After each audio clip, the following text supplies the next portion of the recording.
Ընտրությունների արդյունքները կեղծվել են թե ոչ։ Միանշանակ ոչ։ Այդ դեպքում հարց է առաջանում, ինչի մասին են այս խոսակցությունները։ Խնդիրը ընդամենը հետևյալի մեջ է։ Բոլոր տեղամասերում հաշվարկից հետո ճիշտ թվերը մուտքագրվել են արձանագրության մեջ, այսինքն գրիչով լրացվել են արձանագրությունների մեջ թղթային տարբերակում։ Բայց երբ որ պետք է թղթից մուտքագրեին համակարգիչ, գիշերը օրինակ ժամը 3-ին, 4-ին, 5-ին, առավոտ 6-ին արդեն, հավանաբար նաև հոգնածության պատճառով, քնի պակասի պատճառով եղել է տեխնիկական վրիպակ մարդկային գործոնի պատճառով, այսինքն երբ որ պետք է օրինակ լրացնեին 16-րդ համարի ձայները, սխալ տողի վրա են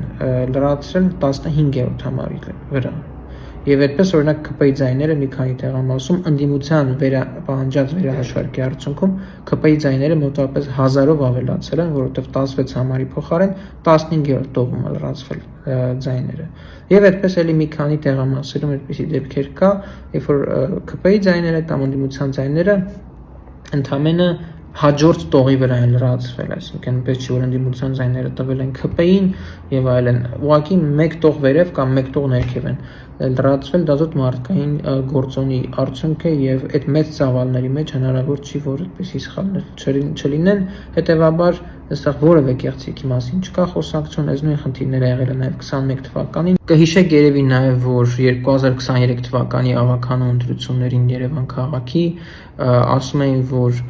կեղծիք է եղել, որովհետև Հնդկաստանի քաղաքացիներ են գրանցված եղել մի քանի տասնյակ մի հասցեի վրա եւ իրենք գնալու են ԿՊ-ին ընտրեն, բայց ընտրություններից հետո տեսանք, որ նրանցից որևէ մեկը չէր մասնակցել ընտրություններին, որովհետև գիտեք 6 ամիս բնակության դեպքում թիմ ընտրությունների ժամանակ ունեն ընտրության իրավունք օտարերկրացիները,